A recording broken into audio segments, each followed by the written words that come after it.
Bismillahirrahmanirrahim. Al-Fatihah ila hadratin Nabi Sayyidina Muhammadin wa alihi wa ashabihi kiramil Fatihah.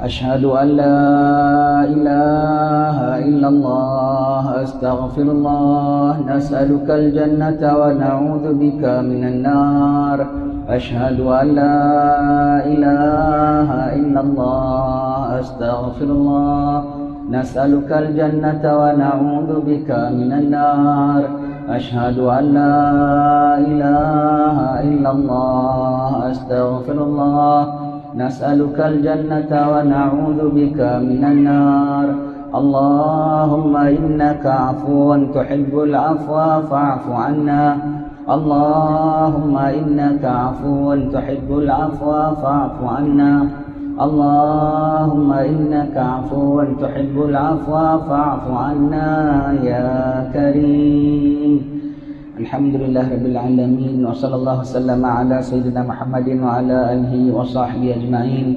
Assalamualaikum warahmatullahi wabarakatuh. Alhamdulillah, segala puji syukur kehadirat Allah Subhanahu wa taala yang hadirkan kita di rumahnya yang mulia ini dalam bulan yang mulia. Sekarang kita berada pada tanggal 11 hari bulan Ramadan. Kita dah masuk sepertiga kedua bulan puasa. Sepertiga awalnya, awal rahmah telah kita lalui. Mudah-mudahan dah mendapat rahmat daripada Allah Subhanahu wa taala. Dan sekarang sepertiga yang kedua, wa awsatuhu maghfirah. Pertengahannya adalah pengampunan daripada Allah Subhanahu wa taala. Astaghfirullahalazim alladzi la ilaha illa huwal hayyul qayyum wa atubu ilaih. Astaghfirullahalazim alladzi la ilaha illa huwal hayyul qayyum wa atubu ilaih. Astaghfirullahalazim alladzi la ilaha illa huwal hayyul qayyum wa atubu ilaih. Allahumma anta rabbi la ilaha illa anta khalaqtani wa ana 'abduka wa ana 'ala ahdika wa wa'dika mastata'tu a'udzu bika min syarri ma sana'tu abu'u laka bi ni'matika 'alayya wa abu'u bi dhanbi faghfir li fa innahu la yaghfiru dhunuba illa anta ya muqallibal qulub tsabbit qulubana ala dinik wa ala ta'atik subhanaka inni kuntu minadh dhalimin. Alhamdulillah, semoga Allah Ta'ala ampunkan segala dosa-dosa kita. Semoga Allah Ta'ala maafkan segala kesilapan kita. Kita mengaku, kita minta ampun, kita malu, kita menyedari, kita mengaku ke segala kesalahan kita. Kita mengaku bahawa kita sikap ceroboh terhadap hukum Allah Subhanahu wa taala. Kita mengaku bahawa kita telah derhaka kepada Allah Subhanahu wa taala. Maha suci Allah Subhanahu wa taala hanya untuk ditaati, tidak boleh diderhakai. Namun kita dengan mengucap segala nikmat Allah Ta'ala, karunia Allah Ta'ala, bahkan kita berani derhaka kepada Allah Ta'ala, itu menambahkan lagi beratnya dosa kita. Ya Allah, ampun ya Allah, ampun ya Allah, ampun ya Allah. Bantu kami taubat ya Allah. Bantu kami agar dapat kami meninggalkan segala dosa-dosa yang telah kami lakukan ini selama-lamanya, tidak kami ulang lagi. Kami mohon kepadamu ya Allah, kami mohon bantuan daripada-Mu ya Karim. Allahumma amin. Dari sudah 11 hari dan Ramadan, lagi 5 hari saja kita punya tarawih witir dah masuk kunut. 15 malam ni 16 sudah kunut je. Jadi 4 hari saja lagi kita akan masuk kunut. Kalau sudah separuh Ramadan tu dah cepatlah. Apabila dah masuk kunut saja, dah tinggal hanya 5 malam saja lagi, dah masuk malam 10 malam terakhir Ramadan ya. Kalau dah masuk kunut saja 15 malam 16, lagi 2 harinya saja sudah nuzul Quran 17. Dan apabila dah 17, tinggal lagi 3 hari, 4 hari saja sudah masuk 10 malam terakhir bulan Ramadan. Dah 10 malam terakhir Ramadan dah tak payah cerita lagi lah. Dah 1 lekor, 2 lekor. Begitu cepat nanti Ramadannya habis dan meninggalkan kita. Mudah-mudahanlah kita mohon kepada Allah Ta'ala akan rahmatnya, kita mohon kepada Allah Ta'ala akan bantuannya, supaya setiap detik dalam bulan Ramadan ini kita tidak cuaikan, kita tidak badirkan. Bahkan segala dosa kita dalam Ramadan ini Allah ampunkan dengan sebersih-bersihnya. Dan Allah Ta'ala karuniakan kita berkat bulan Ramadan ini dengan sebanyak-banyaknya. Semoga Allah Ta'ala redha kita, Allah pandang kita dalam bulan mulia Ramadan ini. Sambung baca kitab kita, kitab An-Nasaih Al-Diniyah Wasayal Imaniyah, sampai muka surat 383. Anak-anak di dalam situ ada yang perhatikan dia, jadi jangan situ jadi playground budak pula lagi, lompat-lompat main-main. Jadi kuliah sedang dia jalankan, dia kontrol sikit. 383 ya.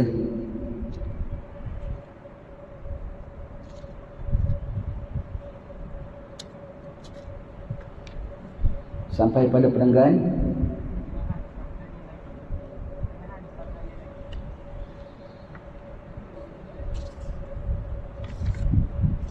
kita masih bincang hak seorang muslim terhadap muslim yang lain ya.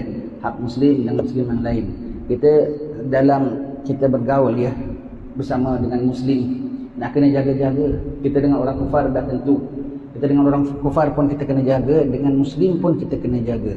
Dengan muslim, kalau kita nak jadi muslim yang baik ialah apa? Bukan hanya kita tidak menyakiti saudara kita, kita juga kena terima kalau disakiti oleh saudara kita. Yang sakiti kita orang kafir, bukan orang Islam, kita boleh, alah aku tak kuasa dengan kau, itu kau punya pasal lah. Dengan orang non-Muslim. Tetapi kalau dengan orang Islam, macam mana disakiti kita kena raikan, macam mana disakiti kita pun sekali ya, macam mana dilukainya kita hati kita, macam mana dicederakannya perasaan kita, macam mana dijatuhkannya kita, kena terima walaupun macam mana sekalipun, kerana dia orang Muslim, kena terima. Dia buat apa pun dia buat terima ya. Teringat satu kisah ya, seorang orang baik, orang saleh. Tiba-tiba ada seorang undang dia, saudara, nanti malam dia pun datang makan rumah saya ya. Terima kasih tuan, insya-Allah saya datang malam ni. Malam ni lepas bayang dia datanglah rumah orang ni. Assalamualaikum. Waalaikumsalam. Ada apa? Tuan rumah tanya ada apa? Tuan undang saya? Tak ada, saya tak undang awak. Oh, minta maaf, saya salah dengar.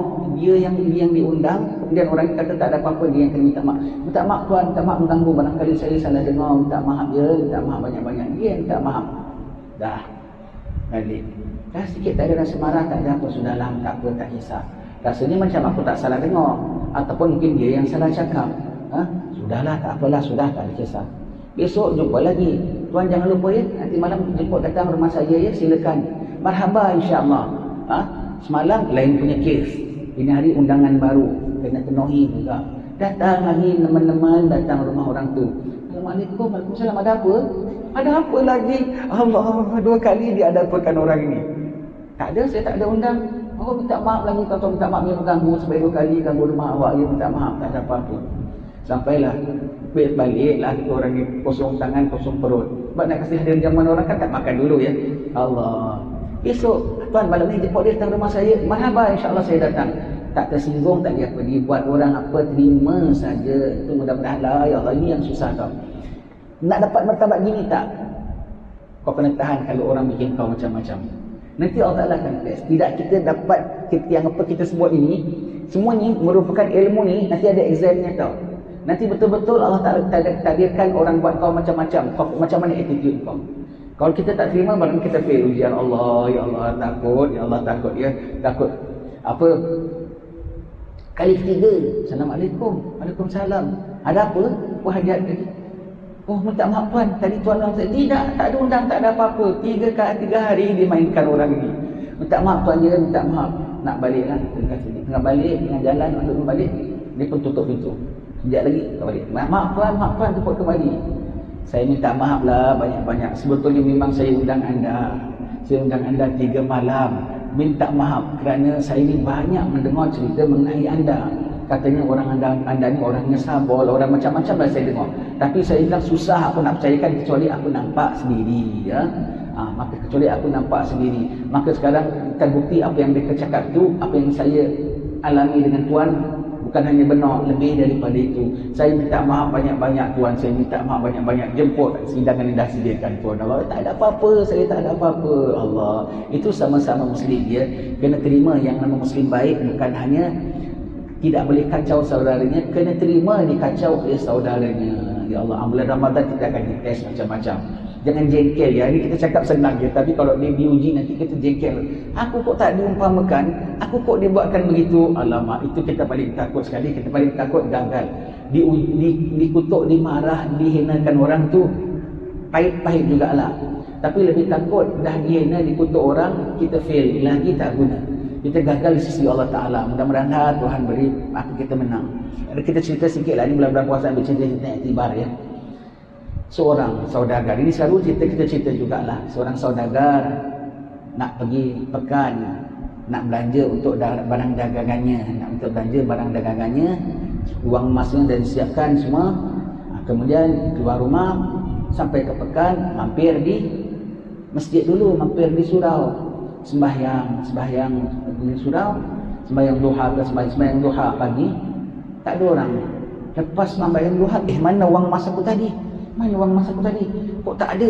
Cari-cari tak ada. Wang emas nak pergi, wang emas ni satu kantong wang emas zaman dulu, wang dinar. Tengok tak ada. Nampak satu orang tengah sembahyang. Ni mesti dia curi, engkau buat-buat. Tunggu lama pula sembahyangnya ni. Pandai pura-pura ya. Dah ambil duit orang, tak ada orang lain ya. Kemudian pura-pura sembahyang lama. Dia aku tak tunggu dia lah kononnya. Tunggu. Habis sembahyang, mana duit aku? Duit apa? Jangan pura-pura. Tak ada orang di sini, kau juga yang curi. Duit apa? Gini, jangan pura-pura. Aku ada satu kantong wang emas ini. Dia ni pun okeylah, ambil lah. Kan betul pencuri dah ambil duit orang buat sembahyang pula ni. Kalau aku tak minta tegas-tegas, kau tak bagi. Macam-macam dah dikutuk lah, pencuri dalam masjid lah, apalah, pura-pura lah, macam-macam. Dah. Jadi belanja tekan, belanja apa semua tu untuk dagangan dia. Balik rumah dah isterinya bilang, bang, kata awak nak belanja kat pekan, apa pasal wang dia tertinggal? Wang tertinggal kat rumah. Jadi yang tadi tu wang bagaimana dia balikkan, dan siapa tu? Ya Allah, aku dah salah dengan orang tua, aku tuduh dia dan dia bagi dia wang begitu. Dia pergi lagi di Parani di masjid itu, dia cari tanya, orang bilang begitu tak jumpa orangnya. Tanya orangnya macam mana begini. Alamak, kau tahu tak siapa tu? Daripada cucu cicit Rasulullah. Tak tahu, saya tak ingat Sayyidina Ja'far Sadiq ke Sayyidina Ali Zainal Abidin ke, ini ceritanya begitulah. Pokoknya daripada zulat mereka lah. Ya Allah, dah labik lah aku tak baik, aku tuduh orang cucu Nabi pulanya aku buat begitu dalam masjid. Dan itu dia kasih aku pulanya. Allah, dia pergi rumahnya. Assalamualaikum tuan, minta maaf tuan, gitu. Ada apa? Awak hilang duit lagi, saya bayarkan lagi. Tak ada. Saya nak bilang saya minta maaf, sebetulnya saya yang punya salah begini. Saya nak kembalikan wang tuan begini. Tak ada. Sudah, itu awak punya silap. Apa? Kami ahli bait, kalau dah keluar tak masuk balik. Ambillah, sudah. Dah rezeki awak. Habis kok saya minta awak kasih. Sebab saya kesian tengok awak hilang duit. Saya kesian tengok awak hilang duit, biar saya yang gantikan. Begitu ya. Marah tidak, saya kesian kok, maknanya orang ini dia marah, maknanya orang hilang duit, kesianlah dia hilang duit. Kebetulan dia pun ada ponjen wang emas, aku gantikan. Saya tengoklah budak nangis hilang gula-gulanya, kita belikan baru kan. Begitu ya. Dia kasih, saya kasih. Saya kesian awak hilang duit.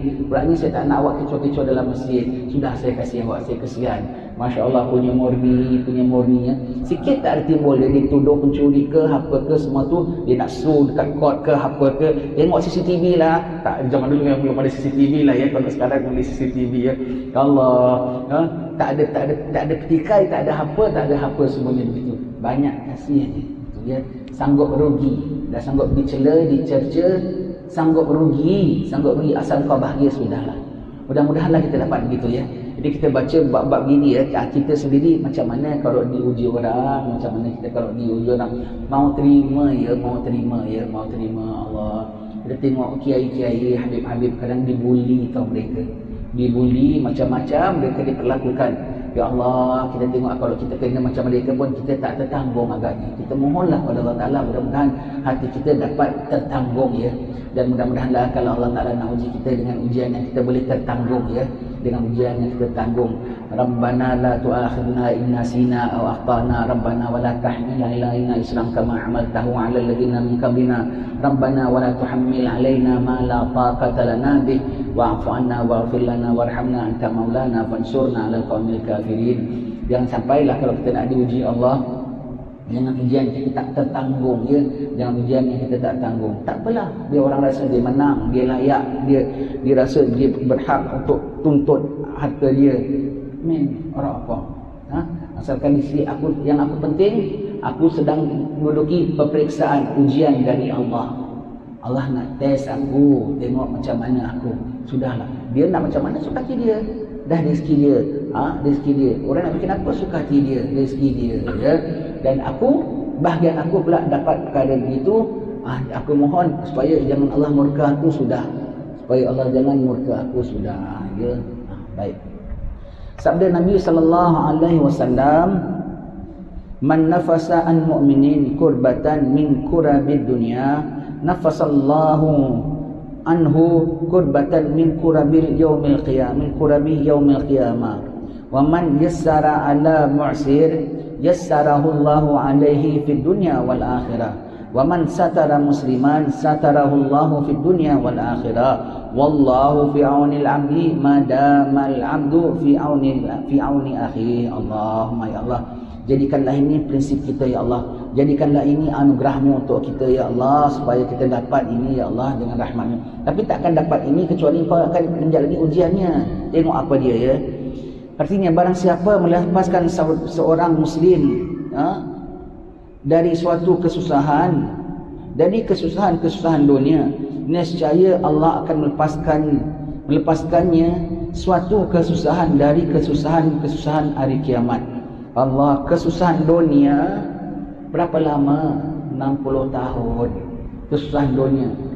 Paling banyak kesusahan dunia kau lepaskan, dengan sedikit kesusahan akhirat pun tak tertanggunglah.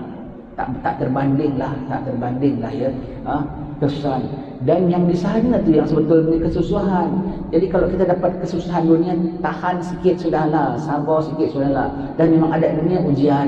Memang ada dunia tu diuji oleh Allah Ta'ala. Maka tanggunglah diuji, diperlakukan macam mana dengan hina dan jelek sekalipun, telan saja sudahlah. Terima saja sudahlah. Memang layaknya aku diperlakukan begini kok. Memang layaknya aku diperlakukan begini ya. Jadi kalau kita melepaskan saudara kita daripada satu kesusahan dunia. Apa kesusahan dunia? Apa sahaja. Kewangannya baik, keperluannya baik, maruahnya baik, apa sahaja. Kita melepaskan, Allah Ta'ala lepaskan kita pada kesusahan akhirat. Kesusahan akhirat paling susah kali apa? Masuk neraka. Masuk neraka tu lah paling susah. Allah. Mahsyar 50,000 tahun tak makan tak minum susah. Dan kesusahan akhirat, kalau satu tertebus, semuanya tertebus. Kalau bangkit mahsyar, tiba-tiba diberi makan dan minum di bawah naungan arasy Allah Ta'ala, pendek kata sekejap lagi clear lah semua, everything pun clear. Apabila dibagi buku catatan, akan dapat tangan kanan. Apabila dihisab dengan hisab yang mudah. Apabila dimizan dengan timbangan yang berat. Apabila lalu siratul mustaqim dengan jalan yang begitu cepat sekali. Apabila sampai di haud Nabi dapat minum. Satu kelepasan di akhirat bermakna kelepasan daripada segala kesusahan di sana. Allah. Ada satu kesusahan akhirat saja. Satu kesusahan akhirat tu dah cukup besar berbanding dengan segala kesusahan di dunia. Ini kau lepaskan dia satu saja kesusahan dunia, Allah lepaskan kau daripada kesusahan akhirat ya. Dan satu kelepasan akhirat itu bermakna kelepasan dari segala-galanya yang kepayahan di sana. Allah ya. Baik.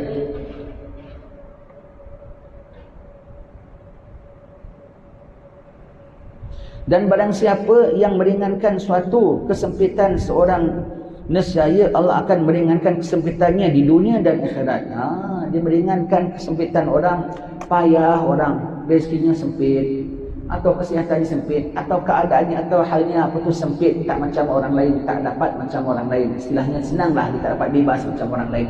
Apa pun, tak ada duit pun tak dapat bebas macam orang lain. Tak sihat pun tak dapat bebas macam orang lain.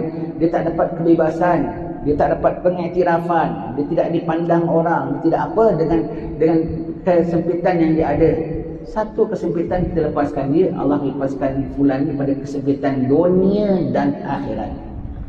Allah lepaskan pada kesempitan dunia dan akhirat. Ingatkan ya, lepas baca hadis ini kita nak cerita macam mana Habib Ali lepaskan kesempitan orang, dan macam mana orang itu lepas kesempitan dunia dan akhirat. Baik, kita bacakan hadis ini dulu kasih habis ya.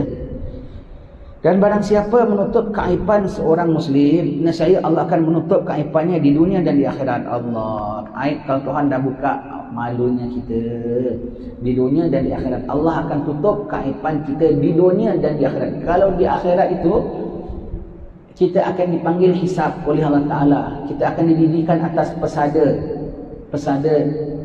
dakwa untuk kita didakwa oleh Allah Ta'ala. Dan kita akan berdiri di hadapan Allah. Ingat ya, setiap kali kita menyebutkan berdiri depan Allah, kita berdiri di hadapan Allah, tapi Allah tak di depan kita. Allah tidak ada bertempat. Jangan kita bayangkan Allah macam hakim di depan gitu. Allah tidak di depan, tidak di belakang, tidak di atas, tidak di bawah. Allah tidak bertempat. Kitanya didirikan, kitanya dihadapkan. Bagaimana kita sembahyang, kita menghadap Allah, tetapi Allah tidak di depan kita. Tetapi Allah menghadap kita, tetapi dia tidak di depan kita. Macam mana tu dia? Allah dia berbeza dengan makhluknya. Baik, siapa menutup keaiban Muslim, Allah tutup keaibannya di dunia dan di akhirat. Di dunia Allah tutup. Kita tak ada pekung ke?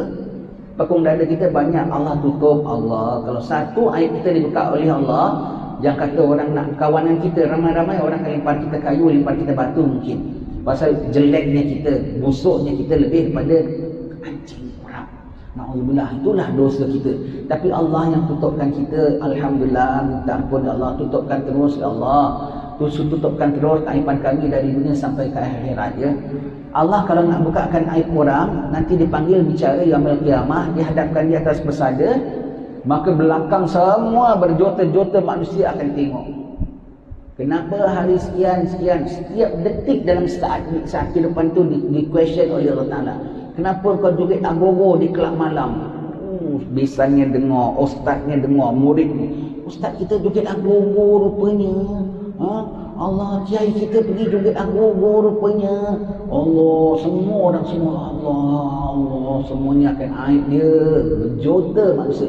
Termasuk akan nampak aib kau, siapa tahu Nabi Musa pun akan nampak, Nabi Khidir pun akan nampak, Habib Ali pun nampak nanti. Allah, kalau dah dibukakan Allah Ta'ala aib, sekali aib di dunia dan aib di akhirat. Allah, kalau ditutupkan Allah Ta'ala aib kita, berarti Imam Ghazali mengatakan dia, apa kepayahan di sana boleh ditebus di sini. Kalau ditutupkan aib kita, kita dipanggil bicara, dipasangkan skrin belakang kita, maka segala apa yang ditanya hanya kita dengan Allah. Kita keluar dah beres dah, orang semua tak nampak. Dalam mahkamah dunia pun ada begitu, namanya hearing in camera. Selalu kes-kes aib, kes perkosaan ke apa begitu, aib bagi yang ditanya, yang didakwa, dan aib bagi yang dianiaya pun. Kerana aib, maka hearing in camera, tak sebentar orang tak boleh masuk. Hakim, pendakwa, keraninya, dan peguam bela dan orang tertuduh, itu saja. Lain-lain semua tak boleh. Yang diperlukan saja, lain pun tak boleh. Itu namanya hearing in camera kalau di dunia. Kalau di dunia dah ada hearing in camera, di akhirat lagi Allah Subhanahu Taala pelihara keaiban kita. Allah Taala pelihara keaiban kita, ditutupnya baik-baik Allah. Maka kita di hearing in camera-kannya. Di balik skrin, dan antara kita bicara oleh Allah Taala tak nampak. Disoal dah apa, dah clear, dah apa semua, ini kesalahanmu. Banyak begini, aib semua yang kita buat. Satu orang tak nampak, semuanya Allah, dah ampun dah. Buka skrin, orang pun tak tahu apa bicara kita, tahu dah lolos saja. Allah, kan bagus ya, kan bagus. Sebab itu kat sekolah ada public caning tau, rotan di depan ramai. Sekarang masih ada tak undang-undang boleh public caning? Kita tak ada, zaman kita ada public caning tu. Ada setengah kesalahan rotan dalam bilik guru, setengah kesalahan rotan di bilik guru besar. Rotan dia lagi besar, Allah, bilai dia lagi lama lagi. Setengah kesalahan di rotan oleh guru besar di depan hari perhimpunan. Itu ada. Zaman dulu ada tau, zaman saya masih sekolah masih ada begitu. Aibnya budak ini, Allah, begitu ya. Aibnya sekali. Sekarang masih ada, tak ada lagi ya. Dah tak ada lagi ya. Bagus tau komando. Betul-betul budaknya serik, tak berani buat. Jadi pengajaran bagi yang lain ya. Itu budak-budak sekolah zaman dulu ada, macam-macam ada semua. Jadi mereka terpelihara ya. Jangan sekarang ni sebab itu macam-macam kisahnya. Allah tutup aib kita di dunia dan di akhirat. Kalau dia buka aib kita, Allah, malunya kita ya, malunya. Baik. Allah senantiasa bersedia untuk membantu hambanya selama hamba itu senantiasa bersedia untuk membantu saudaranya. Siapa bantu saudaranya, Allah Ta'ala rela untuk membantu dia. Kau jangan bimbanglah. Orang Melayu selalu bilang, ini hari dia, besok hari kita, hari kita tolong dia. Hidup macam putaran roda berdati, senang dan susah silih berganti. Sekarang hari dia, kita bantu dia. Esok-esok hari kita, Allah bantu kita. Ingat senantiasa, kita tak senantiasa di atas. Satu hari pasti kita di bawah. Paling tidak kau di bawah tanah. Itu sudah pasti. Kira saya tidaklah aku punya kedudukan secure kok.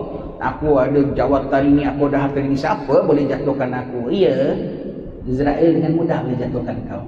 Maha suci Allah boleh jatuhkan kau bila-bila saja kalau nak, di dunia pun, di akhirat pun. Ya. Kalau kita membantu sesama hamba, Allah Ta'ala akan bantu kita. Tadi kita tengok Habib Ali punya cara nak melepaskan orang daripada kesusahan. Maka Allah Ta'ala lepaskan orang itu daripada kesusahan dunia dan akhirat. Kita tengok ya, ada satu orang jumpa sama Habib Ali bin Ja'far al-Andalus. Wahai Habib Ali, ada seorang berhutang dengan saya 100,000. Bukan saya saja, ramai orang, 11 orang dia hutang 100,000 pasal dia nak meniaga besar. Dan niaganya menjadi, setiap yang dihutang dah dikembalikan, tinggal saya seorang meniaganya bankrupt. Maka dia tak dapat. Sekarang dah sekian lama saya minta, dia tak dapat nak balikan, tak dapat nak balikan. Saya minta pun dia tak dapat balikan. Macam mana Habib Ali? Minta pendapat Habib Ali. Habib Ali, kau cerita balik semula. Orang ni pinjam kau 100,000 dan juga lagi 10 orang lain, sama sekali 11 orang. Baik. Kemudian dia dah balikkan yang lain, kau punya saja. Kalau kau nak wang kau dibalikkan, kau bantu dia dengan pinjamkan dia lagi 100,000. Ya Allah, 100,000 aku tak dapat, tak kasih lagi 100,000 Habib Ali. Tak apa, ini orang dia pandai buat duit, dia pandai meniaga. Sebab tu dia boleh rolling, dia boleh balikkan semua orang punya. Nasib kau, giliran kau, rezeki dia disekat oleh Allah Ta'ala. Itu dah kira rezeki masing-masing ya. Dan dikiranya dia orang jujur, 10 orang dia dah balikkan, takkan satu orang dia tak balikkan. Kalau kau nak duit kau dengar cakap aku. Nak dengar juga, tapi seram-seram juga. Dah 100,000. Kau lepaskan daripada kesusahan, nanti Allah Ta'ala lepaskan kau. Betul. Panggil orang tu datang rumah. Orang tu datang rumah. Dia tak terus kasih saya 100,000. Masih kalau boleh nakkan 100,000 yang itu dulu. Dia datang, orang ni datang bawa pisau, bawa tali. Bawa pisau, bawa tali. Ini kalaulah tuan-tuan yang mendengar, saya pun tak tahu siapa orang ini. Ini kita dengar cerita riwayat tentang bagaimana Habib Ali menyelesaikan masalah orang ni. Tuan-tuan jangan bimbang, saya tak tahu siapa anda pun saya tak tahu, nama anda pun saya tak tahu, hanya dengan seorang. Siapa orang ni tak tahu. Tapi pokoknya cerita anda ni berkat, boleh dikongsikan ya. Baik. Apa? Orang ni datang bawa pisau, bawa tali. Dia kan orang ni nak tuntut hutang dia. Kalau kau nak tikam aku, kau tikamlah. Kalau kau nak ikat aku hantar pejabat balai polis pun kau hantarlah aku. Aku tak mampu. Sekarang dah berapa hari anak isteri aku pun aku abandon. Aku tinggal saja, makan tak makan aku tak tahu. Aku tak betul-betul dah tak ada mampu apa-apa. Tak sampai hati pula nak bersuara. Dan belum sampai hati nak kasih 100,000 lagi. Dia masuk dalam ambil duit berapa ratus. Ini aku sedekah kau. Kau balik sekarang juga beli makanan, kasih makan anak isteri kau kendalikan mereka, malam kau datang lagi. Lama datang lagi, nak ada apa pula lagi agaknya datang ya. Datang lagi malam. Nah, ini atas jaminan Habib Ali kasih kau 100,000. Orang ni takut nak terima. Aku 100,000 belum balikkan, begini besar berhutang 100,000. Kau nak kasih aku 100,000 lagi, macam mana aku nak terbayar 200,000? Habib Ali jadi penjamin. Kerana Habib Ali cakap, aku berani ambil. Terima kasih. Dia pun ambil 100,000 ini, dipinjamkan. Jadi sekarang lagi hutangnya berapa? 200,000. Dia pun meniaga. Orang yang memberi hutang ni pulaknya, si penghutang ni pulaknya, bisnes dia pulaknya teruk. Bisnes pula dia teruk, hampir kolaps juga. Dia teringat ada orang ni hutang dia. Tempoh bayar belum lagi. Tak apalah kalau ada berapa-berapa nak balikkan dulu, balikkanlah juga. Manalah tahu wang dia dah dapat rolling balik ke apa. Dia pergi rumah saudara itu, Masya Allah, dia jemput masuk, dia welcome semua. Dengan berkat kau bantu, bisnes aku dah naik. Sekarang jangankan kata berapa kau nak pinjam ke nak dahulukan, 200,000 tu pun aku balikkan sekarang. Plus, kalau nak minta berapa lagi pun aku boleh berikan. Kau nak semua pun aku sanggup berikan. Kenapa? Bisnes aku dah kira bisnes baru dan kiranya pemodalnya lah kau semata-mata. Pemodalnya adalah kau semata-mata. Kalau kau nak ambil semua pun kau boleh ambil. Kiranya hak kau lah, tak apa. Kena aku jalankan usaha kau. Tak ada, aku tak nak semua. Aku setakat duit aku ambil balik 200,000 dia. Selamat. Yang ini dah terlepas, dia pun terlepas daripada, tengok. Dia melepas orang daripada kesempitan dunia. Dunia dia dah lepas, akhirat insya-Allah nanti. Akhirat insya-Allah, ya. Begitu, ya. Tak takut, tak agak-agak kasih hutang 100,000, kasih 100,000 lagi. Nanti tuan-tuan kalau nak lulus subjek ini, tengok. Nanti ada orang hutang anda kena beri hutang dia lagi. Wahai sekalian yang kaki hutang, kau jangan ambil kesempatan. Tentang orang dah dengar ni, tengok siapa yang ada kuliah ni, ya. Saudara, awak dah ambil kuliah tadi kan? Awak nak tak pahala? Awak hutangkan saya. Allah, jangan ambil kesempatan. Siapa yang kaki hutang orang tak balik kan, kau jangan ambil kesempatan dalam ni. Siapa susahkan orang, Allah susahkan dia pula ni. Yaumil akhir. Jangan, ni bagus ni ustaz kasih bab ni. Dia tengok siapa tadi datang, ya? Siapa datang kuliah, ya? Awak dah dengar tadi ustaz kan? Saya ni susah begitu. Allah, macam-macam. Jangan ambil kesempatan pula. Jangan ada bab ini. Saudara, awak tengok saudara. Awak tengok. Allah Ta'ala tahu kau punya jujur tak jujur. Kau jangan bimbang. Allah ada di sebalik itu. Kau jangan pura-pura. Baik. Baik itu, ya. Orang beri orang, pahalanya 10 kali ganda. Orang pinjamkan orang, pahalanya 14 kali ganda. Kenapa? Kalau dia beri itu, bermakna dia dah tak nak pakai duit. Dia ada duit lain. Dia tak nak memerlukan. Dia ada ekstra, sebab itu dia beri. Tapi kalau orang pinjamkan, bermakna dia masih nak pakai, dia masih memerlukan. Tetapi dia mementingkan, dia mendahulukan saudara ni, dia kasih pinjam dulu, dia harap nanti apabila waktu dia nak, dia dapat balik. Begitu. Sebab itu pahalanya 14 kali. Dan Nabi bilang kalau dah beri pinjam orang, be prepared untuk tak dapat balik duit kau. Sebab biasanya, sebab itu Mak Dakwah buat lagu kan, minta hutang duduk berbincang, bayar hutang macam nak perang. Betul. Kadang kita nak minta balik duit kita tau, kita tengking hardik. Allah, macam mana awak ni tak boleh sabar lah, tak boleh agak-agak lah. Allah. Ketika ni kita diuji, jangan menyesal aku. Kalau menyesal tak dapat pahala. Alhamdulillah, tempoh hari aku dah murah hati beri kepada dia. Sekarang begini pula tingkah laku dia. La haula wala quwata illa billah, serah pada Allah. Jangan bilang menyesal aku bantu dia. Menyesal tak dapat pahala. Ingat, setiap amal kita menyesal tak dapat pahala. Menyesal atas buat baik, jangan menyesal. Dah awak ditakdirkan beri, awak ditakdirkan nak ditipu, itu Allah punya urusan. Jangan nimbang. Kalau wang itu hak awak, hak kita dari siapa? Dari Allah. Siapa boleh curi dari Allah? Dari siapa boleh curi dari Allah? Uang, harta, marwah, nama, semua dari Allah. Tak ada siapa boleh curi dari Allah. Siapa yang nak jatuhkan orang, siapa yang nak bintis orang, siapa yang nak tipu orang, ingat semuanya dari Allah. Kalau dari Allah tak ada siapa boleh curi dari kita. Biarlah dia nak ambil, akan kembali balik, ya. Tidak ke mana. Orang Melayu bilang kita akan lari gunung dikejar. Kalau memang hak kita akan dapat balik. Tak, dunia, akhirat ada menunggu. Dan akhirat is the real life. Dunia hanya sementara. Akhirat yang real punya. Akhirat kalau tak dapat susah. Dunia tak dapat pun sementara. Akhirat tak dapat, kekal abadi, tuan-tuan sekalian, ya. Baik. Sabda baginda sallallahu alaihi wasallam lagi, man kana fi hajati akhihi kana Allahu fi hajatihi. Artinya, barang siapa sentiasa mengambil berat tentang keperluan saudaranya, nescaya Allah sentiasa mengambil berat terhadap keperluannya. Allah Subhanahu Wa Taala menunjukkan yang hak, dan dialah yang menunjuk jalan yang lurus. Allah, ya. Jadi Allah Taala memberi kita mudah-mudahan Allah Taala yang mendorong kita kepada jalan yang hak dan menunjukkan kita jalan yang lurus. Ya, mudah-mudahan setiap pengajaran yang kita terima dari apa yang telah kita baca, betul-betul kita dapat mendarah daging dalam jiwa kita, ya, dapat darah daging.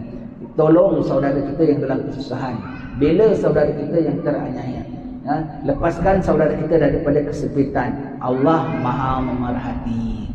Kalaulah kita sesama hamba yang lemah ini sanggup membantu saudara kita, tak sampai hati lihat saudara kita dalam kesusahan, sanggup bersusah sedikit terhadap saudara, Maha suci Allah, Maha agung, Maha kaya, Maha perkasa. Tidak susah bagi Allah untuk bantu kita. Dan Allah sifatnya sombong, mesti atasi segala hamba. Kalau kita dah berlaku baik pada kawan kita, Allah akan buat baik lebih baik lagi. Kerana Allah Ta'ala lebih baik daripada segala-galanya, ya. Maka Allah Ta'ala akan balas kebaikan kita, dan balasan daripada Allah Ta'ala tidak kecil, bahkan sebanyak-banyaknya, ya. Allahumma ya Allah, ya. Jadi kitab semua ni adalah ilmu, yang ilmu dari Allah. Maka setiap yang kita belajar ni ada examinationnya, ada ujiannya, ada degreenya, ada naiknya. Maka uji oleh siapa? Diuji oleh Allah sendiri nanti. Ada yang lolos, ada yang gagal, ada yang tak nak duduki peperiksaan pun. Dihina orang saja, dikacau orang saja. Apa pasal kacau aku? Oh, tak terima, melenting-lenting. Ada pulanya diuji, didatangkan orang susah depan dia. Minta maaf, saya tak boleh bantu. Di luar bidang saya. Allah, kau lepaskan peluang syurga tu. Kau lepaskan peluang kau, bukan peluang dia. Peluang kau tu kau lepaskan. Peluang kau. Kadang-kadang kita tak tahu yang datang tu siapa. Pokoknya yang datang tu dari Allah lah. Walau dia bukan malaikat, walau dia bukan wali, tak ada lah, bukan wali lah. Pak Abdul tu bukan wali, aku tahu. Jiran depan rumah kita bukan wali, ya. Umpamanya, ya. Kalau dia bukan wali pun tetap dia didatangkan oleh Allah Subhanahu Wa Taala. Dan apa di sebaliknya? Ada satu orang, banyak cerita hari ni, ya. Orang miskin minta sedekah dia. Wan, minta 2 dirham, minta 2 dirham. Tak ada. Tak, maaf, saya tak ada. Lalu banyak duit. Lokit, tak beri. Tak apalah. Pergi rumah jiran depan, dia tengok. Wan, minta 2 dirham, minta 2 dirham. Jiran itu kafir. Minta 2 dirham. Jiran ni kasih dulu. Dia dah dapat. Udahlah, pergilah, dia pergi pasal lah. Kau nak kasih lah, tak puasa nak kasih. Malam dia bermimpi, nampak mahligai besar, cantik dengan beraneka permata, mahligai jannah. Dia kepingin nak masuk. Bolehkah beri ni mahligai kepada aku? Aku nak. Bukan, mahligai ni milik si jiran dia, orang kafir. Orang kafir kok dapat mahligai jannah? Dia dapat hidayat masuk Islam tu maknanya, ya. Ini adalah mahligai dia. Kenapa dia kan kafir kok dia boleh dapat? Lantaran dia bagi 2 dirham yang kau tolak tadi, Allah ganjarkan dia dengan keimanan, dan ini mahligai untuk dia, kau tak dapat. Dia pun terbangun, dia cari akal, macam mana aku nak dapatkan balik. Besok pergi rumah kawan dia sebelah.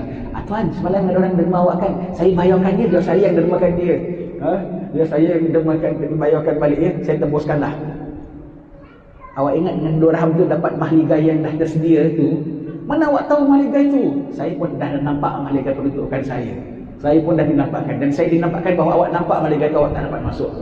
Allah, jadi wali boleh nampak orang punya mimpi sekalipun. Allah, berkat dia tak tolak orang punya minta 2 dirham, dengan ikhlas dia berikan, dan orang tadi lebih tinggi markahnya tadi. Kalau kau beri saja sikit, dia ni lepas dia hampa dan kecewa, lebih berat lagi. Dah ada peluang beri, tak beri, lebih hampa dan kecewa.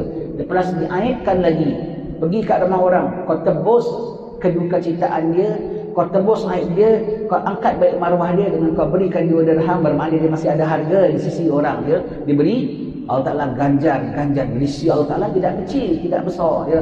Menyesalnya getonnya dia. Kau ingatkan hanya dengan 2 dirham tu boleh tebus mahligai yang sudah dapat. Mahligai yang kau tak dapat masuk semalam. Mana kau tahu? Aku pun nampak mahligai itu semalam. Dia nampak. Dia beri hidayat dapat Islam, dapat mahligai. Begitu, ya. Allah boleh terbalikkan dia. Ada satu orang. Ini kita kalau ke Hadramaut, kita kat sekolah banyak cerita-cerita begini. Apa sebagai sulaman daripada apa yang kita baca, ya. Cerita-cerita jangan tanyalah mana riwayatnya, mana tarikhnya, zaman bila, rumah nombor berapa. Jangan tanyalah, sebab orang zaman dulu, orang itu cerita-cerita baik, semua cerita, dan pokoknya bukan dongeng. Pokoknya bukan dongeng, dan cerita-cerita semua cerita iktibar. Dan orang salih ni tak buat cerita, mereka bukan tokoh filem. Mereka tak buat cerita, mereka terima daripada tuan guru mereka, mereka tak sampaikan. Ada satu orang kaya, dia dengan isterinya sedang makan enak-enak. Maka ada orang minta sedekah, minta makan. Ada apa tu? Orang minta sedekah. Jangan kasih, dah mari kita makan sini. Kasihlah apa-apa alasan. Ditolaklah diberinya. Orang fakir miskin ni jalan dengan kosong tangan, dengan kosong perut, kelaparan. Sombong dia makan dengan isterinya, bukan main lagi, makan enak-enak. Kan enak-enak ya. Dan peminta sedekah tu tadi dengar, disuruh halalkan ya. Disuruh halalkan ya. Dan dia tahu tuan rumah ni siapa, dia tahu. Dia tahulah tuan rumah ni siapa, tuan ni siapa. Dia tahu ya, dia tahu. Sekali waktu berlalu orang yang sombong ini jatuh miskin. Tak susah ya, Allah Ta'ala nak buat apa-apa tak susah. Jatuh miskin, jadi susah. Terlampau miskin dan susah sampai isterinya pun tak dapat dipertahankan, berpisah. Isterinya pun kahwin lain. Tiba-tiba isterinya kahwin lain dan orang yang kena halau tu tadi, orang fakir miskin yang kena halau tadi, dia tahu, dia kenal ini rumah fulan, ini isterinya. Dia kenal tuannya, isterinya dia tak kenal lah, tapi tuan rumah tu dia kenal lah. Kemudian selang berapa lama isterinya dah kahwin lain, tengah makan-makan juga dengan suami yang baru. Tiba-tiba ada orang minta sedekah. Wah, lapar minta sedekah. Isterinya buka pintu, Allah, kagetnya. Siapa? Suami dia yang dulu minta sedekah. Maka si suami tanya, ada siapa orang tak sedekah? Kasih makan ini. Kemudian bilang suami, awak tahu siapa tak? Itulah suami saya yang dulu. Suami awak yang dulu dah jadi begitu. Awak tahu tak siapa suami awak yang sekarang? Suami awak sekarang itulah peminta sedekah yang awak tolak dulu. Maka sekarang peminta sedekah sekaranglah suami dulu. Suami sekaranglah peminta sedekah yang dahulu. Jadi itu suami awak dulu. Jadi awak ni adalah isteri bulan-bulan dulu. Jadi awak sendiri, perempuan dia tak nampak lah, masa dulu dia tak nampak mukanya, tapi suaminya dia kenal. Dia kata dengan suaminya dahulu, orangnya begini, dia tengok, ini suami awak dulu. Kalau ini suami awak dulu, bermakna sayalah peminta sedekah yang ditolak dahulu. Dia kenal ini orang ni, tuan besar ni yang dulu, sekarang dia tuan kecil. Kalau kecil tak tuan lah, jadi orang kecil. Dia pula jadi tuan besar, dapat kesenangan dunia, dapat isterinya sekali. Jaga-jaga kau tolak orang punya permintaan, kau jaga. Kau sayang isteri tak? Kau sayang isteri tak? Allah Ta'ala dengan isteri nak kasih pun boleh. Tak tahu besok 2-3 tahun akan datang kau tengok, Mercedes aku, kau tengah minta sedekah. Ni Mercedes aku dulu. Tengok, alamak, si peminta sedekah ni sekarang tengah panggil Mercedes aku. Sebelah dia isteri kau, alamak lagi. Belakangnya anak-anak kau tengah main-main dengan bapak tiri baru dia. Allah nak beri boleh tak? Boleh. Ini bukan drama ya, tapi dah drama kehidupan, sandiwara kehidupan. Allah, kau tengok, alamak, suami baru dia lah Afrika. Yang dulu aku halau Afrika, awak tak ada, awak pergi. Sekali rupanya jadi suami baru isteri awak. Anak-anak awak pun manja dengan bapak tiri baru dia. Afrika pun Allah Ta'ala nak beri, Allah boleh beri ya. Menyesal kau halau itu Afrika. Orang kita kan sebab tak umpamakan orang kan, begitu ya. Allah maha kaya, Allah boleh putarkan bila-bila masa sahaja ya. Baik, perihal haram, syubhat dan baik ya, syubhat dan baik. Perihal haram dah tentu haram, tak boleh. Syubhat ini ialah satu perkara yang grey area kita bilang ya. Tak tahu sahnya, haramnya, tak tahu halalnya. Perkara yang tergantung, tanggung dan tergantung. Tanggung, tak tahu betul, tak betul, dan tergantung, tak tahu. Nak bilang haram, tak tahu. Kalau kita pergi pasar, kita beli ayam, kita tengok tak ada cap halal, itu syubhat ke tidak? Itu haram sudah. Sebab ayam hukum haiwan mati hukum bangkai, tak dapat disahkan halalnya, maka haramlah hukumnya. Itu bukan syubhat lagi. Kalau ada cap halal, dia halal, yakin dengan pihak yang menghalalkan begitu. Cuma kalau tak nak beli, itu awak punya pilihan. Itu namanya warak. Bukan was-was, itu namanya warak. Kenapa tak nak beli ayam pasar raya? Awak was-was ke? Bukan was-was. Saya lebih suka ada pilihan yang lebih baik lagi. Yang saya yakin, saya sedikit tak bilang dia haram. Awak nak belilah. Saya ada pilihan lebih baik. Itu namanya warak. Syubhat ni yang kita tak tahu halal ke haramnya. wang-wang sumber-sumbernya. Seperti wang kita dibeli, orang ulama bincang tahu, wang kita dibeli oleh orang-orang tertentu. Kita tahu orang ni kaki peras, orang ni kaki gugut umpamanya ya. Maka wang dia tu banyak hak orang di dalam situ. Kita nak ambil ke tak ambil, itu boleh jadi syubhat. Tapi di samping tu dia pun ada juga wang dia yang lain, yang dia yang sah ada juga. Di samping tu juga mungkin dia ada pusaka daripada arwah bapa dia ke apa. Di samping kerjaan dia lah, harta milik dia lah siapa? Harta milik dia lah termasuk perniagaan dia yang sah. Itu pun dia ada riba pun ada, mungkin ada riba juga.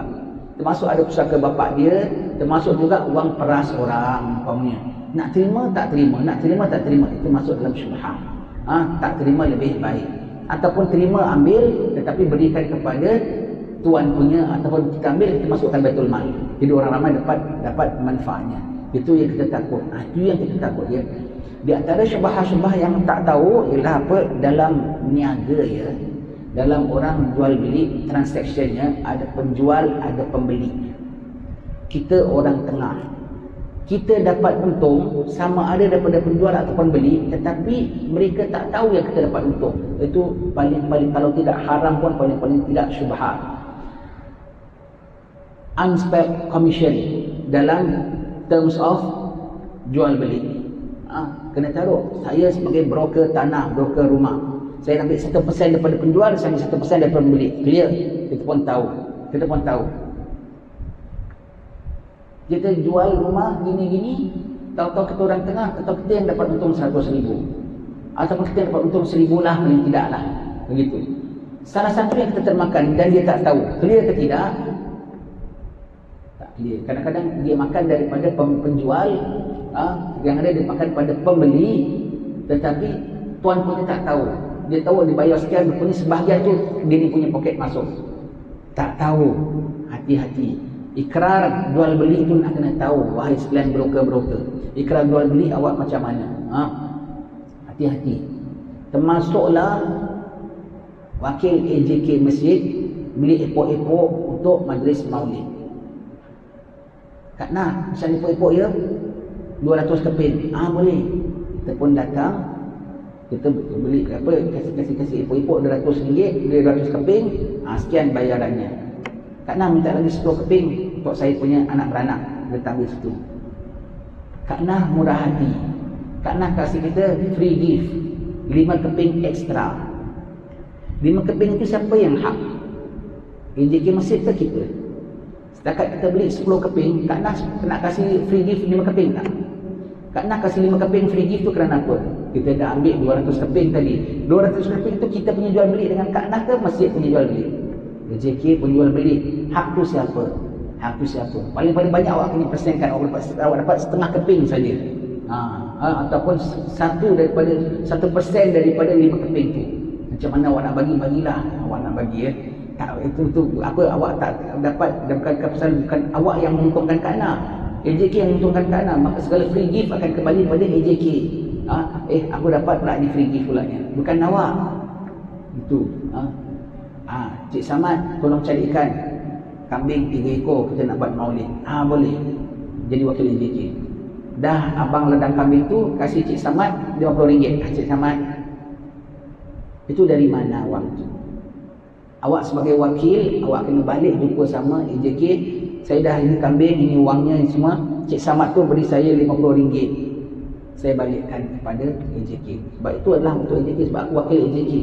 Aku tak boleh ambil untung. Tak boleh ambil untung, kena declare. Itu yang kalau silap-silap, kalau tidak menjadi haram pun syubhat. Itu kiranya paling tidak. Kenapa? Yang deal, yang meniaga dengan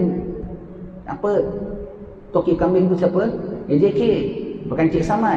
Kok Cik Samad dapat untung? Yang beli AJK, yang jual Cik Samad, yang jual tuan punya ladang. Kok kita yang dapat untung, Cik Samad dapat untung? Itu kalau tidak haram pun paling tidak syubhat. Tak nyata, boleh ke tak boleh ke, tak boleh ke boleh ke. Itu di antara yang syubhat tu banyak berlaku dalam begitu. Banyak. Kita kerja tourist guide, bawa turis satu bas pergi kedai souvenir shop. Kat Padang Jarak, Padang Kukuh tu ada satu kedai souvenir shop. Sebelah-sebelah semua tak ada kedai lain. Dalam pekan tak ada kedai ke? Kenapa bawa kedai ini saja? Berapa orang beli? guide dapat persen. Tanpa dia sedar, orang-orang semua turis ni tak sedar, mereka digunakan untuk dia dapat duit. Betul tak? Mereka digunakan tak namanya? Mereka digunakan untuk dia dapat income, dapat commission. Dan mereka tak tahu mereka digunakan. Mereka tak tahu mereka digunakan. Hati-hati ambil commission begini, unspelled commission. Jual beli punya kontrak tu namanya. Walaupun setakat orang tulis-tulis dalam bas, makcik-makcik saja pun semua, tak boleh. Kau dah, orang digunakan untuk kau punya kepentingan dan mereka tidak tahu. Itu semua tu, kalau tidak haram pun syubhah. Kau menggunakan mereka untuk kau dapat komisen dan mereka tak tahu. Orang tak ada kebun sawit, tapi setiap hari hantar timbang sawit satu lori. Itu syubhah ke, haram ke, ataupun karamah. Tak ada kebun, tapi setiap hari ada satu lori untuk hantar timbang. Satu lori banyak juga dapatnya ya. Satu lori kecil lah, ya. Agaknya itu kita karamah ke? Saya tak ada kebun sawit, tapi setiap hari saya hantar timbang. Itu karamah ke ataupun syubhah ke? Rompak tu namanya. Rompak kebun orang tu. Tak payah kau tanya syubhah tak syubhah, begitu ya. Ini jahat kalau orang gini. Kita buat kita seuzan aja. Saya kita jalan nampak pagi-pagi nampak lori kecil masuk kebun-kebun dalam-dalam, aku berkata, berdosa aku. Seuzan.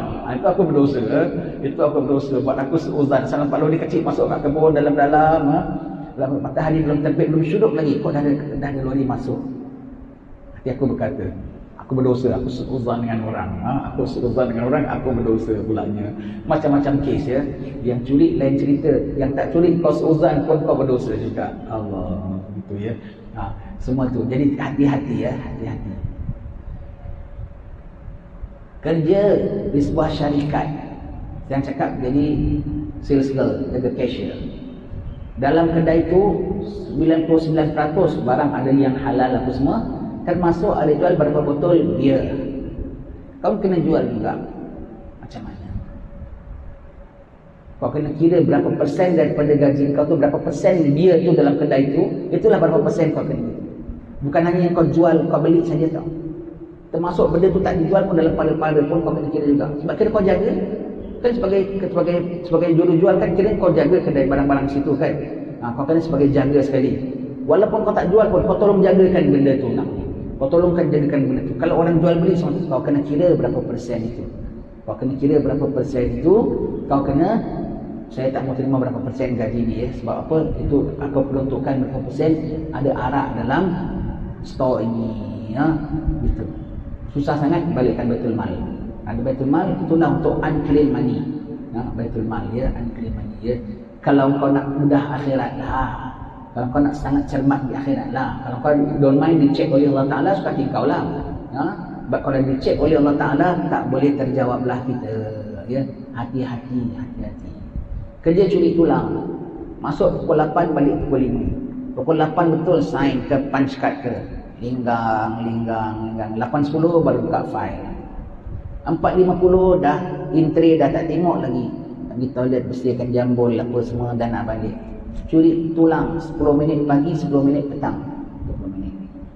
Lunch time 1 jam, keluar tak tahulah berapa minit lebih awal, balik paling tidak 15 minit lewat. Satu hari mau makan setengah jam kau curi tulang, setengah jam tidak kecil tau. Satu hari 30 minit, 10 hari 300 minit. 300 minit itu berapa banyak? Kalau kira main awal 300 minit itu berapa jam? 300 minit berapa jam? 300 bagi 60 berapa? 6? 5 ya? 5 jam. 5 jam tu banyak tau. 5 jam banyak. 5 jam, 10 hari 5 jam kau dah curi. Itu syubhah ke? Haram. Itu haram, bukan syubhah. Itu haram. Menggelegak perut anak kita. Mak bapaknya bawa balik gaji plus ketulan api neraka. Allah. Perihal haram, syubhah dan baik, ketahuilah wahai saudara-saudara sekalian, moga-moga Allah menunjukkan kita dan kamu dengan rezeki yang halal bukan yang haram, dan mengkurniakan taufik untuk taat dan tidak bermaksiat kepadanya. Amin, Allahumma amin. siang-siang Ramadan kita doakan untuk Imam Haddad ya. Jangan cakap ya, habis tak cari rezeki bukannya senang, habis saya tak sumberin awak boleh kasih saya makan. Kan orang begitu kan. Orang lain tak kerja harap kok boleh dapat makan. Orang lain kok boleh kasih besar anak. Kenapa kau mesti kerja itu? Tak ada kerja lain ke? Tak ada kerja lain ke? Ya. Satu orang perempuan janda lalu datang jumpa saya dekat masjid Makam Bulu. Habis macam mana Ustaz? Macam mana saya nak besarkan anak saya? Saya tak ada kerja lain, saya nyanyi naik kelab. Itulah kemahiran saya. Kalau awak sudah boleh nyanyi naik kelab, bermakna awak sihat. Malam-malam pun awak boleh kerja. Kenapa awak tak cuci baju orang? Itu lebih sihat lagi. Itu pun maknanya awak gunakan awak ada kena tenaga, tak pakai suara, awak cuci baju. Pun sekarang cuci baju betul. Ataupun awak boleh kerja dekat mana-mana restoran nasi padang, tulang angkat pinggan, tulang sendang, kan boleh. Takkan dapat itu. Kalau awak boleh kerja kelab malam, bermakna awak sihat. Boleh dengan demam-demam kerja kelab malam, kan tak boleh. Maknanya awak tak tidur malam pun awak boleh sabar. Maknanya awak sihat. Awak boleh sihat kepada orang lain. Awak kena cari kerja dengan tenaga awak. Jangan bilang awak tak ada kepandaian lain. Tukang serve kedai nasi padang tak payah kepandaian apa sangat apa. Tahu cendok, tahu serve. Benarlah. Kan? Nak kena naik kelab lagi susah lagi. Nak kena hafal lirik, nak kena hafal semua. Ini tak payah hafal pun. Tak payah hafal semua. Kan boleh. Tak kurang jalan. Paling tidak awak bikin epok-epok. Awak tak payah keluar rumah, awak tak payah joget pun, untuk air goyang pun. Awak bikin epok-epok, awak hantar kedai, dapatlah untung sikit. Pokoknya halal. Nak kasih alasan, yang nanti kita bilang apa nak buat ya untuk rezeki anak-anak. Tak boleh. Ada orang itu yang ada memang tak kisah, terus sikit. Yang ada dia nak sedapkan hati, dia datang lapor juga dengan kita. Yang ada datang nak minta kita bela nasib dia pulanya. Tak boleh, itu cari bahaya. Itu cari bahaya ya. Kalau jadi ustaz-ustaz jawab muskilan agama, mau kena hati-hati. Yang datang, Ustaz, orang perempuan, kau jangan bersimpati dengan dia. Simpati dengan nasib dia boleh, jangan simpati dengan dia. Ya ke? Tak apa, Ustaz ada. Amboi, jangan cari pasal, jangan cari nahas ya. Ingat kalau jawab ke komisioner agama, wanita saya dia kat tempat open. Kita dalam bilik kita, bilik tertutup, pulaknya kerani tak ada, noja tak ada. Saya ada kemungkinan boleh masuk dalam dewan salat masjid, duduk depan-depan situ, awak dengan dia berengganglah, berjauh sikit, orang pun tak dengar kan kat kawasan sana. Pokoknya orang boleh nampak. Mari tanya kemuskilan. Tak ada dalam office antara kita dengan dia, syaitan pun mencucuk. Awak pun simpati sangat. Simpati ke simpan di hati. Kena hati-hati. Begitu ya. Baik. Macam-macam tau orang kes ya datang ya.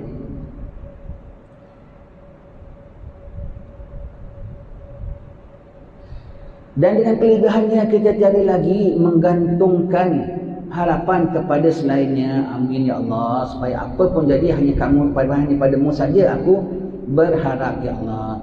Bahwasanya wara' dan memelihara diri dari yang haram atau yang syubhat, serta mencari hanya yang halal saja dan memakan dari yang halal semata-mata dengan menjauhi yang haram dalam perusahaan dan makanan dan seumpamanya, semua itu adalah menjadi perkara yang terpenting sekali di dalam agama dan dikira antara perkara-perkara yang boleh mendekatkan seorang hamba Allah kepada Tuhan Rabbul Alamin. Ya, itu perkara yang penting, bukan perkara yang kiranya tak apalah, tapi aku masih sembahyang, aku tak berzina, ini apa nak buat, aku tak ambil, orang lain pun ambil. Allah, fahamnya lah. Satu department semuanya makan rasuah, aku tak ambil, orang lain pun ambil. Susah ya. Bos pun ambil. Alamak, resign, cari kerja lain. Sudah. Nanti bos pun masuk neraka, pun nak masuk neraka. Bos masuk neraka, takkan aku tak masuk neraka. Begitulah kalau kau sanggup, suka tingkau. Jangan sampai begitu ya. Jangan begitu. Jangan tangguhkan orang lain ambil pun aku pun kena ambil. Siapa bilang orang lain ambil kau kena ambil? Jangan dia, itu bukan uang ya. Jangan hijau matanya tengok harta benda haram tetap haram, tak boleh ambil ya. Na'udzubillah. Ini pun kita akan dites. Nanti sekejap lagi ke besok ke ada orang nak, bang, tolonglah bang luluskan saya ini. Berapa awak nak? Kita pula nak raya ni. Ini bukan sikit ni, 300 ni. Okeylah, saya boleh approvekan awak lah. Boleh begitu ya. kasihkan dia kasih kita 300. Wow, untung dapat duit 300, seronoknya. 300 tu 3 ketul api neraka, 300 ketul api neraka yang dapat. Kau berani ambil 300, 30 sen pun orang takut ambil rasuah. Kau 300 kau berani ambil. Katanya 1000 pun orang berani ambil sekarang ya. 3000 pun orang berani ambil. Kita sebut contoh 300, 3000 pun orang berani ambil rasuah. Allah tak takut dia perut dia 3000 kembung berbanding dengan orang lain. Tak takut dia 3000 ketul buang api neraka masuk dalam perut dia. Allah ditelan firman Ta'ala, dan makan harta anak yatim secara haram tidak dimasukkan ke perutnya kecuali ketulan api neraka. Kok berani gitu ya. Allah, naudzubillah ya. Pesan ya, kalau anak-anak kita ada pekerjaan yang kemungkinan terdedah dengan perkara-perkara gini, pesan kau ingat nak ya, hidup kau sederhana pun tak apa ya, tapi kau jangan ambil-ambil benda yang haram gini nak ya, kau jangan terpengaruh, kau jangan gelap mata ya. Anak kita kadang-kadang kerja dekat syarikatnya. Syarikat apa? Kadang-kadang syarikat alat tulis saja. Kita rekomenkan office ini nak beli daripada syarikat kita. Kita pekerja syarikat kita, tapi kita dapat komisen juga. Tak boleh. Kau dah dapat gaji, kau dapat komisen pula. Harga beli lain, harga hantar lain, resit lain, voucher lain. Allah, semuanya tu ya. Semua tu jangan sesen 2 sen saja untuk sehari 2 hari. Kau sanggup buat benda yang buat Allah murka. Dapat kerja bagus, bukan kerja kelab malam, bukan kerja bancuh harap. Dapat kerja bagus, kedai company alat tulis. Dapat kerja bagus, kerani sekolah. Kok nak makan juga lagi? Dah tentu kau dapat kerja yang bagus, kerja yang halal. Kok masih nak makan lagi? Saya ambil daripada syarikat awak, saya adalah komisen saya, umpamanya lah. Tak tahu ada ke tak ada ya. Kalau ada, hati-hati ya. Awak syukur awak dapat kerja bagus. Orang tak ada kerja berapa banyak. Awak dapat kerja dan kerja halal, kerja baik pulanya, kerja mulia. Awak cemarkan dengan sesen 2 sen yang awak ambil ini. Awak betul tak syukur pada Allah Ta'ala. Temahak sekali ya. Temahak. Tak bagus ya. Taubat dan insaf. Sementara dalam bulan puasa, sementara hayat masih di kandung badan. Taubat ya. Jangan gitu ya. Jangan. Sikit-sikit bahagian saya macam mana, bahagian awak dah dapat gaji, sudahlah. Bahagian awak dah dapat doa daripada orang salih dengan awak menyelesaikan masalah umum, ya tidak? Kok masih nak bahagian saya tak cukup? Rupanya tak nak bahagian pahala dan rezeki, nak bahagian tak cukup, bahagian daripada neraka pun dia nak juga. Alhamdulillah ya, hati-hati, kena warak, sangat-sangat jaga ya, sangat-sangat jaga, hati-hati ya. Bahagian saya, kadang-kadang orang ini rasa they got the right to demand, they got the right to claim, dia rasa itu hak dia. Tak boleh, it's not yours, berdosa. Wallahu a'lam bishawab. InsyaAllah kita sambung lagi pada pertemuan akan datang ya. Asyhadu an la ilaha illallah, astaghfirullah, nas'alukal jannata wa na'udzu bika minan nar. Asyhadu an la ilaha illallah, astaghfirullah, nas'alukal jannata wa na'udzu bika minan nar. Asyhadu an la ilaha illallah, astaghfirullah, nas'alukal jannata wa na'udzu bika minan nar. Allahumma innaka 'afuwun tuhibbul 'afwa fa'fu 'anna. Allahumma innaka 'afuwun tuhibbul 'afwa fa'fu 'anna. Allahumma innaka 'afuwun tuhibbul 'afwa fa'fu 'anna ya karim. Wa sallallahu alaihi wasallam Muhammadin wa ala alihi wasallam. Alhamdulillahirabbil alamin. Assalamualaikum warahmatullahi wabarakatuh.